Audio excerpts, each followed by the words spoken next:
saurari duniya. Hey, salamu alaikum. Hey, muna nan da.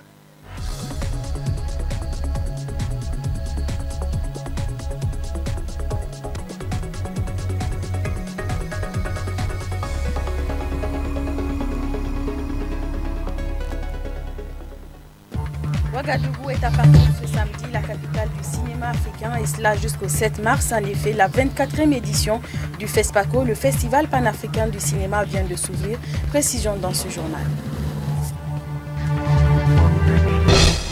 Le délégué auprès du ministère des Affaires étrangères, chargé des affaires africaines et maghrébines de l'Algérie, a visité ce matin l'Office des produits vivriers du Niger. Objectif, s'enquérir des 240 tonnes de produits vivriers dont l'Algérie a fait don aux déplacés de Tifa. Élaborer un fichier électoral afin de garantir le bon déroulement des futures élections, tel est l'objectif de cette réunion du Conseil national du fichier électoral biométrique tenu ce matin à Niamey. Le développement de ces titres dans un instant. Voilà pour le sommaire. Monsieur, dames, bonsoir. Merci d'avoir choisi la télévision Dunia pour vous informer. Bienvenue dans ce journal. Le Conseil des ministres s'est tenu hier à la présidence, sous la présidence du président de la République, Issoufou Mahamadou. Plusieurs projets de décrets ont été examinés et adoptés. Le résumé avec Isidore Banaba et Soumaïla Dandi. Essentiel à retenir du dernier Conseil des ministres, en date du 27 février 2015. Il s'agit de l'augmentation des primes des forces de défense et de sécurité. En effet, le Conseil des ministres a adopté le projet de décret fixant le taux de l'indemnité de résidence allouée au personnel militaire des forces armées nigériennes et de la gendarmerie nationale.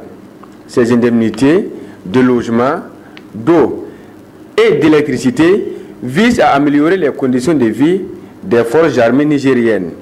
Autre projet de décret adopté par le Conseil des ministres est celui portant déclassement d'environ 16 hectares de terrain dans la ceinture verte de Niamey. 16 hectares de terre seront pris dans la ceinture verte dans le cadre de l'extension de la gare ferroviaire et pour la construction du centre antiterroriste de la police nationale et les locaux actuels de la police secours, ainsi que pour la construction de 2 voies. Il a par ailleurs été demandé au ministre de l'Environnement de veiller à ce que l'avalanche des privatisations des espaces dans le domaine soit arrêtée. Au Conseil de conclure que dorénavant la décision de lotissement sera prise au Conseil des ministres. La réunion hebdomadaire des ministres a entendu 4 communications du ministère de la Communication et 8 communications du ministère de l'Environnement avant de procéder à des nominations. Je vous le disais tantôt, le FESPACO, le Festival du film africain, s'est ouvert aujourd'hui à Ouagadougou, au Burkina Faso. 19 longs métrages sont présentés en compétition, dont Timbuktu d'Abderrahmane Sissako, qu'on pensait un temps écarté. On retrouve les envoyés spéciaux de France 24 à Ouagadougou pour plus de précisions. On a vu le Premier ministre par intérim Isaac Zida de la transition, donc qui représente le président par intérim Michel Kafando, arriver ici pour cette grande cérémonie avec plusieurs centaines de personnes. Cette cérémonie a commencé il y a à peu près 1 heure environ. Il y a plusieurs musiciens sur scène et notamment la star de la musique sénégalaise, Ismaël Lo, qui a fait le show ici au Palais des Sports de Ouaga 2000. Alors parmi les 19 films en compétition, le film d'ouverture sera un film du réalisateur burkinabé Sékou Traoré, L'œil du cyclone. Et en tout cas, c'est une grande prouesse pour les organisateurs d'avoir pu maintenir ce FESPACO pour cette édition. 4 mois seulement après la chute de l'ex-président Blaise Compaoré, chassé du pouvoir après 27 ans de règne. Je vous propose d'écouter le directeur général du festival que j'ai rencontré ce matin avec Julien Sauvager, Ardiouma Soma. Tous les régimes qui se sont succédés au Burkina ont soutenu fortement le FESPACO. C'est pourquoi vous vous rendez compte que ces derniers mois, la plupart des manifestations internationales qui étaient prévues au Burkina ont été soit reportées ou annulées à cause de l'épidémie à virus Ebola qui sévit dans la sous-région. Mais particulièrement pour le FESPACO, les autorités ont décidé du maintien de cette manifestation-là dans ses dates initiales en prenant toutes les précautions nécessaires pour la prévention contre la maladie à virus Ebola, en prenant des dispositions aussi sécuritaires pour que les festivaliers puissent venir et repartir dans la santé. Voilà, vous le savez, ce festival se tient dans un contexte sanitaire assez particulier compte tenu de l'épidémie de la maladie à virus Ebola. Le comité d'organisation du FESPACO se dit soulagé car disposant d'un dispositif sanitaire qui permet le bon déroulement de ce festival.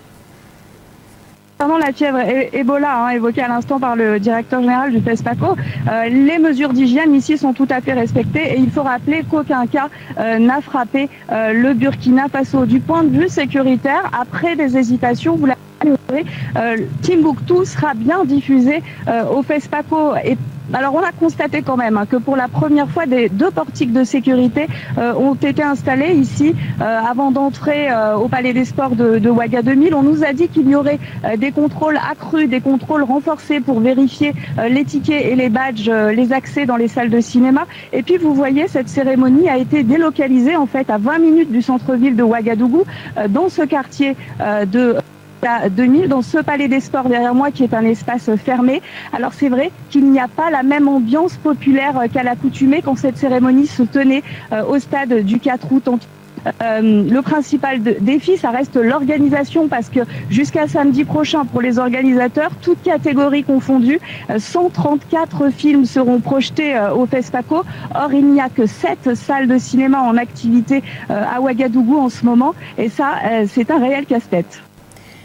Autre fait de l'actualité, le délégué auprès du ministère des Affaires étrangères chargé des affaires africaines et maghrébines de l'Algérie, accompagné par les ministres des Affaires étrangères et d'État du Niger, s'est rendu ce matin à l'Office des produits vivriers du Niger. Cette visite a pour objet de voir le don de 240 tonnes de produits vivriers de son pays destinés aux populations de Difa. Une noble action qui vise à apporter un soutien moral et une assistance sociale et matérielle aux populations déplacés. On fait le point avec Youssouf Omar et Bourema Issoufou.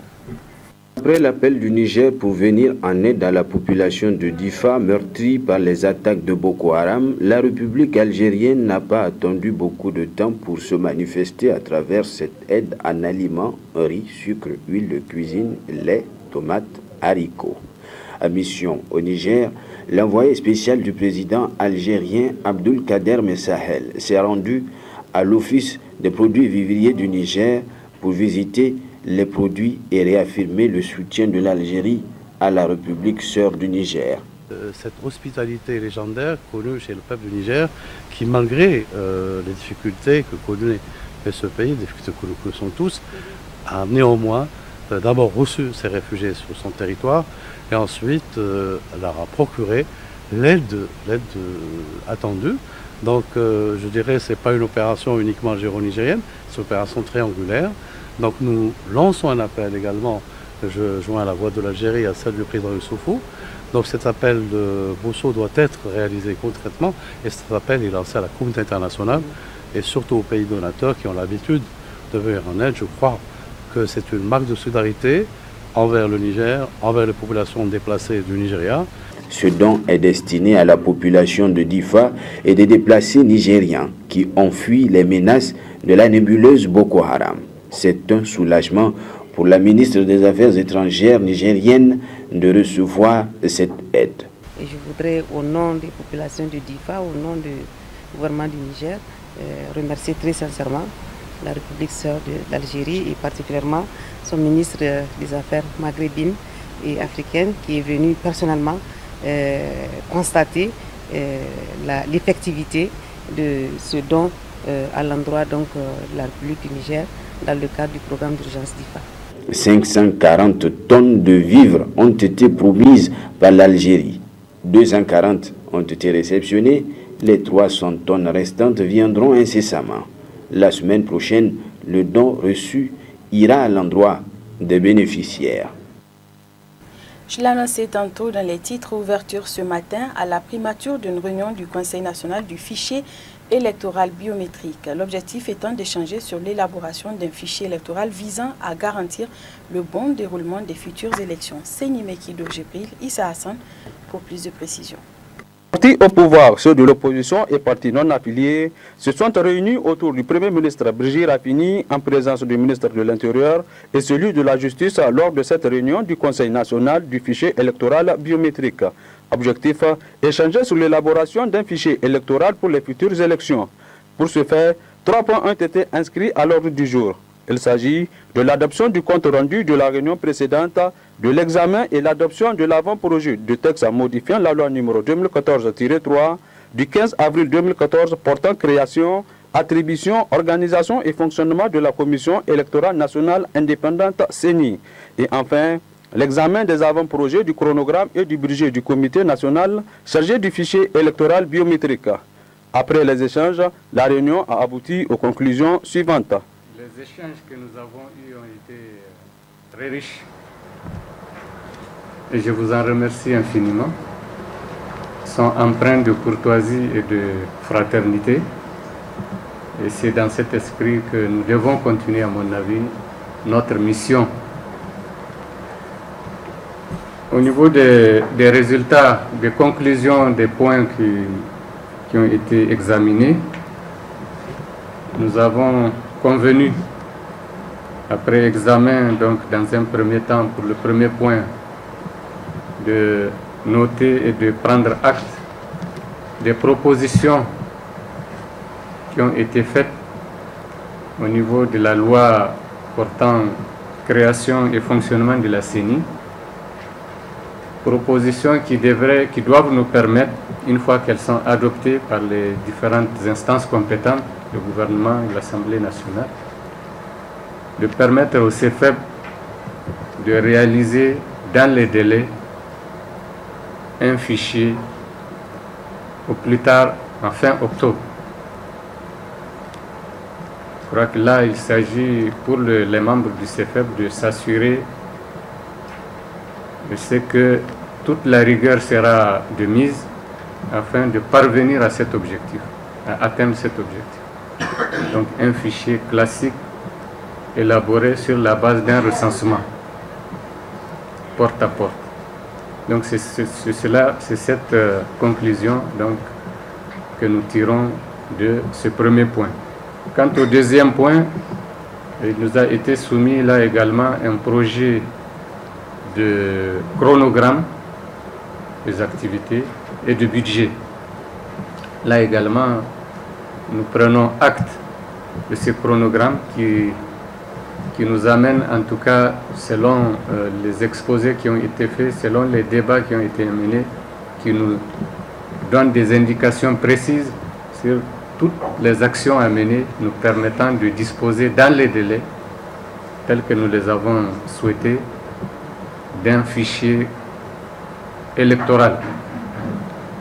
L'élaboration d'un fichier électoral classique sur la base d'un recensement au plus tard octobre prochain permettra aux futures élections de se dérouler sur des notes de bonne facture. Éducation à présent, le gouvernement du Niger, à travers son programme éducation, a doté hier après-midi le CS Kwarakano de 12 classes en matériaux définitifs. Objectif, mettre les élèves dans de meilleures conditions d'études. Omar Hama, Bourema Issoufou nous en disent plus. 12 classes en matériaux définitifs, équipées chacune de 30 tables bancs, sont désormais opérationnelles au profit des élèves du CES Kwarakano. Présent à cette cérémonie de réception, le gouverneur de Niamey souligne qu'à travers cette action, le gouvernement vient une fois de plus honorer ses engagements. L'État a fait son travail. On est d'accord. Il reste votre travail à vous.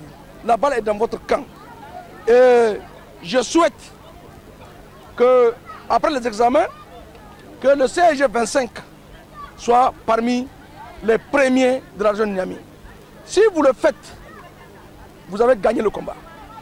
Et maintenant, ces infrastructures, vous devrez aussi faire en sorte que ça puisse vous servir, que ça puisse servir vos enfants, que ça puisse servir vos petits-enfants.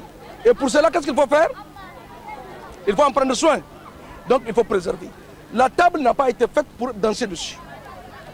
Les murs ne sont pas faits pour écrire quoi que ce soit dessus. Et alors, il vous appartiendra, surtout la sous-section qui est ici, de veiller et de toujours sensibiliser les enfants. Pour les responsables de cette école, c'est un grand ouf de soulagement. Les mots, en tout cas, me manquent ce soir pour exprimer la joie que je ressens suite à la réception donc, de 12 salles de classe équipées. Et ces 12 salles de classe équipés vont nous permettre très sûrement de finir définitivement avec la question des classes en paillettes. En tout cas au niveau du CES Carcan. Nous allons finir cette année définitivement avec la question des paillettes. Une occasion saisie par les élèves pour remercier le gouvernement pour la résolution de leurs problèmes scolaires. Nous en sommes reconnaissants et malgré le retard un peu constaté, vraiment merci. Et nous vous encourageons à œuvrer dans ce sens-là car ça y va de l'intérêt de la nation. Le gouverneur de la région de Niamey a profité de cette occasion pour conseiller les élèves de cet établissement à prendre soin de ces classes. Il faut noter que dans le programme éducation, le gouvernement a prévu de construire 275 classes pour la ville de Niamey en 2014.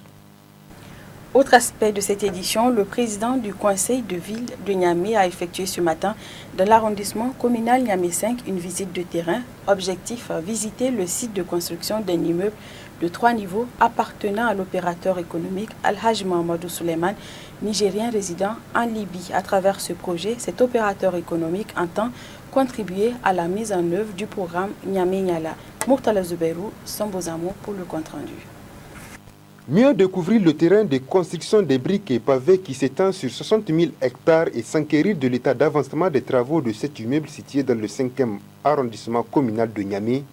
Tels sont les objectifs de cette visite guidée entreprise par le président du conseil de ville de Niamey, initiée par l'opérateur économique El Hajj Mohamedou Suleiman, nigérien résident en Libye. Ce grand projet vise à accompagner les autorités de la 7e République dans leur programme Niamey Niala. An ce Niamey Niala ba shugaban kasa zai gyara mana dukkan Niamey ba ko dukkan Niger gaba daya. Ya kamata a ce duka wanda Allah ya ba iko shi wani abu na a zo a gani shi sa hannun shi cikin Niamey Niala. Kuma shi gudu kishin shi na son kasa. Ba mu dauki kudi mu zo mu sa cikin daki ba ana faɗi wani mai kudi na kana mutane walakanci da su a'a. Abin da ya kamata ka gyara kasar ka gyara gidanka. Dan ko muna so ko ba mu so Niger ta mu ce kuma ba wani zai gyara mana ita wani bai tuwa da wani waje zai gyara mana Niger. Mun ya kamata mu nuna muna son gyaran Niger. Sanan na za mu samu wasu partner wasu sai za su zo su ga su yi koyi da mu cikin kasar mu. Amma mu in ba mu fara ba kenan wa zai zo shi kama muna. Ko ka ji ana faɗin Niger in ka zaka ka baga wani abun da ya haskaka ka baka iya tsayawa cikin Niger. Me amma in ka ga alamun shi Bahaushe ya ce da kamar kura aka cin da akuya. Da ka zaka da ka iske kasa na ci gaba akwai alamun ci gaba kai ma ai zaka tsaya ka san menene ake kuma zaka sa hannunka. Le maire du 5e arrondissement de la ville de Niamey a relevé toute l'importance de ce projet pour sa commune. Cette voie, comme vous le savez, c'est la porte d'entrée de la ville de Niamey. Les gens qui viennent du Burkina, de la Côte d'Ivoire passent par ici. Donc pour nous, dès qu'ils viennent Côte d'Ivoire, ça donne déjà l'image de la ville de Niamey. Donc c'est un motif de satisfaction, puis ça embellit la ville. Et pour le 5e arrondissement, en tout cas, pour ne pas dire le plus grand, c'est le plus grand bâtiment de grande famille qui a été construit au niveau du 5e arrondissement. C'est l'occasion vraiment de lancer un appel à l'endroit des autres opérateurs économiques d'emboîter le pas à cet opérateur économique. Et vraiment, pour ceux qui sont à l'extérieur, les autres Nigériens, vraiment c'est l'occasion de venir investir dans leur pays. À travers ce grand projet, El Hajj Mohamedou Suleiman entend apporter sa contribution pour le développement socio-économique du Niger. Culture à présent, la commune rurale de Hawandawaki, située dans le département de Tessawa, région de Maradi, a abrité du 26 au 27 février dernier la première édition de la fête des éleveurs dénommée Unaru Hawandawaki, une rencontre culturelle annuelle lancée par le ministre de l'élevage. On fait le point avec nos correspondants régionaux Alzouma Seyni Soumaïla et Abdelkader Ilyassou.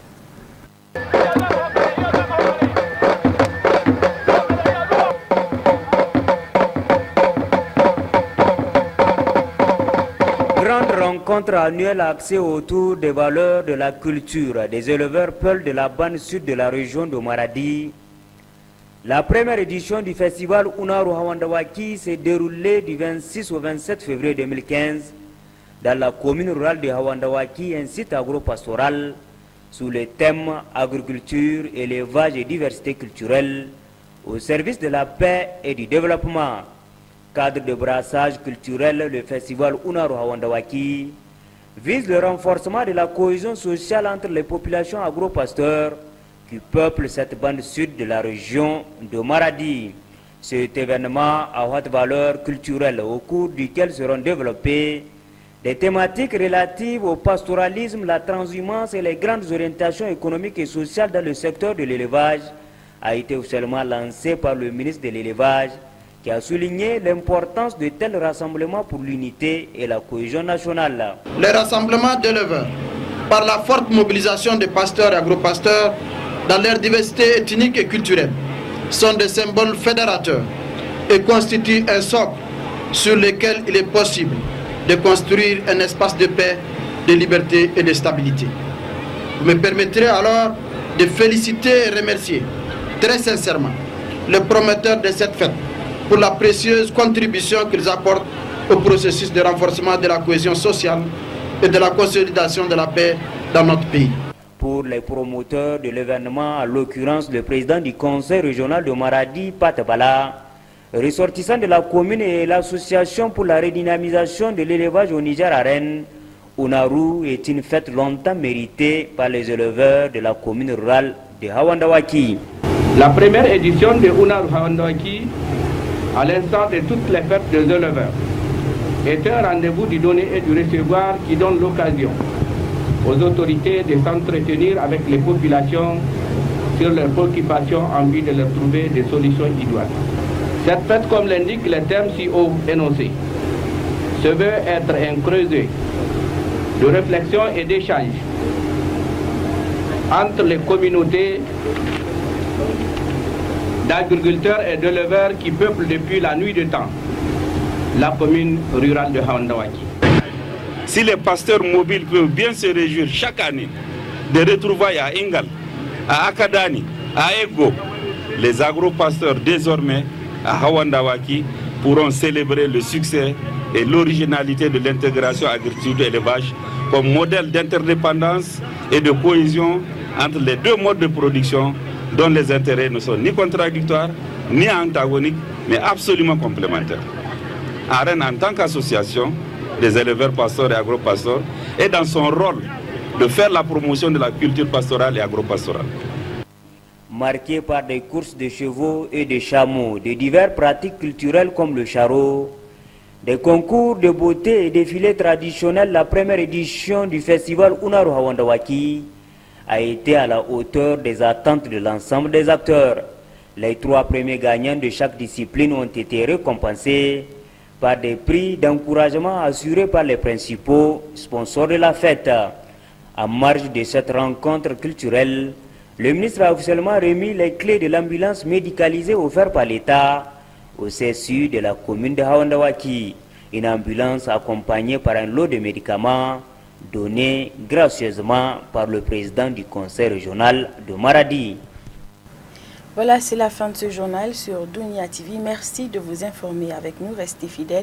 Nos programmes continuent. Et j'aurai le plaisir de vous retrouver, plaise à Dieu, demain à 20h pour une autre édition d'information, toujours sur la télévision Dunia. Excellent week-end à tous ceux qui nous ont suivis. Au revoir.